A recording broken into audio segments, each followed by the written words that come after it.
What's happening, boys and girls? How the devil are we? Shanksy here, and today we're going to be taking a look at Remnant from the Ashes. Remnant from the Ashes is a third-person survival action shooter set in a post-apocalyptic world. It almost reminds me a little bit of a 3D version of Diablo, mixed in with a little bit of Fallout. If that interests you, stick around, we'll have a little look.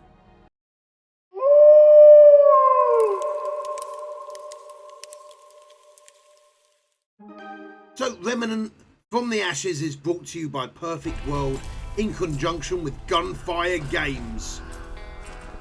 And they have got one of the coolest opening scenes I've seen for a while.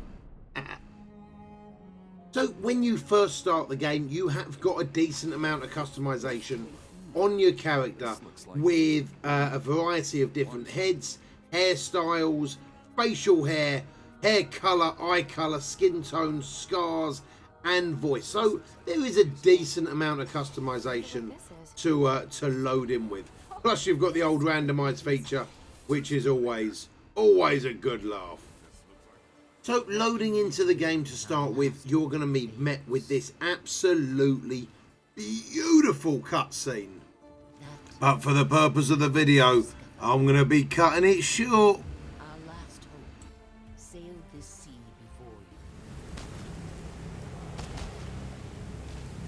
And then after that cutscene, you are going to be into your tutorial area, where you're going to learn the buttons, learn how to maneuver, and learn how to wield that sword of yours. Good luck. But let's be fair, it's once you get past the tutorial is where the fun starts. You are going to travel to a new base, meet some very fun NPCs, and get into all sorts of trouble.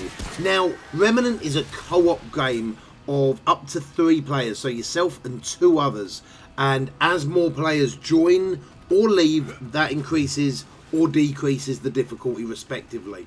Now, where the amazingness of Remnant really comes in my mind, is the dynamically generated worlds that change each time you play them, creating new maps, drawing from different enemies. They've basically got a massive melting pot of different enemies that can spawn in any one environment. And you literally, between one death and another, never know what you're going to get.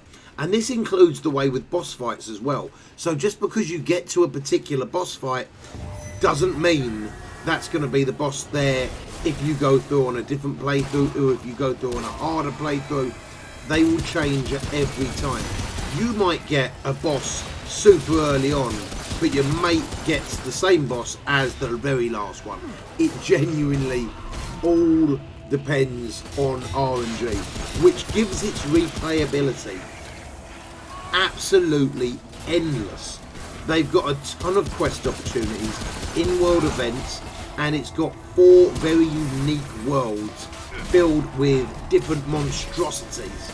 And through each one of them, you can scavenge gear, upgrade your currently equipped gear, and specialise your mods as well to start doing even more damage. And even though I did mention it's got a very Diablo / Fallout feel to it, the combat itself is almost very Dark Souls-esque as well, where it really does create incredible challenges, where one mistake can get you punished massively. Literally, we were joking around on stream earlier. Everyone was like, "Oh, Shanks, you seem to have got your range down a little bit." And I was like, "Yeah, check me out." Thought I'd start to try and melee a couple of enemies or 2, and I was dead within seconds. That's not to say melee's no good. It's just trying to get that timing of melee, using your range, exploring the world, smashing open the crates, and with the enemies, literally, if you die at this point, for example, the enemies may not be there at that point, or there may be twice as many enemies the next time round.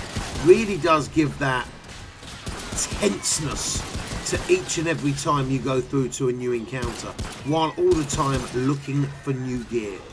The monsters themselves range from funny little mutant Nasher thingy-majigs to big old sword-wielding berserkers, rocket launchers, the lot. They really have gone above and beyond in the enemies, in my opinion, with some being incredibly tanky and others being fairly glass cannon-esque.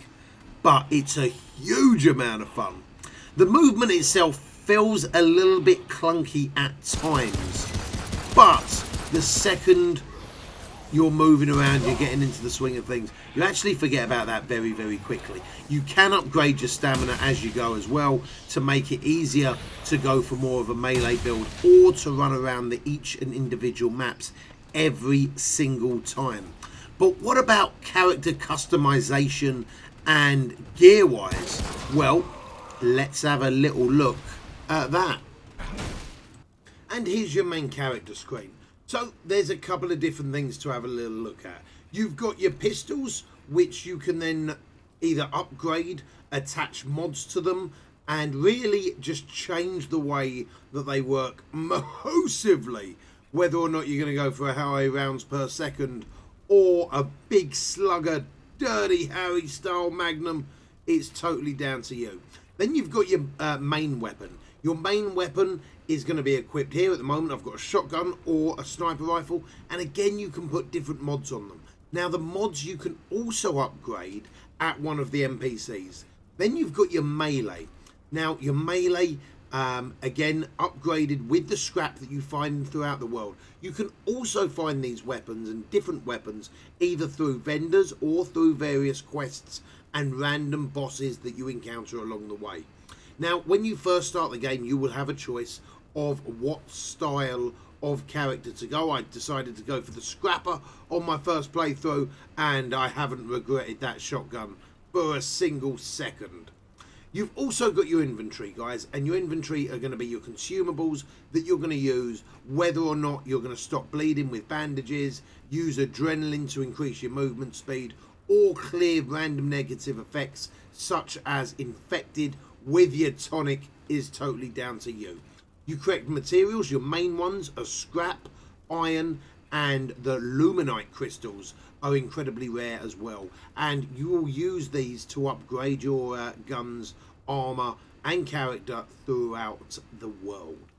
And moving on to your quest items, and then you've got your traits. As you can see, the more that you level up, the more things are available to you, and as you progress further in the game, more traits become available as well. So not just the perks themselves, but actual things like Mother's Blessing I have just unlocked, but I know there's lots more to come later on down the line.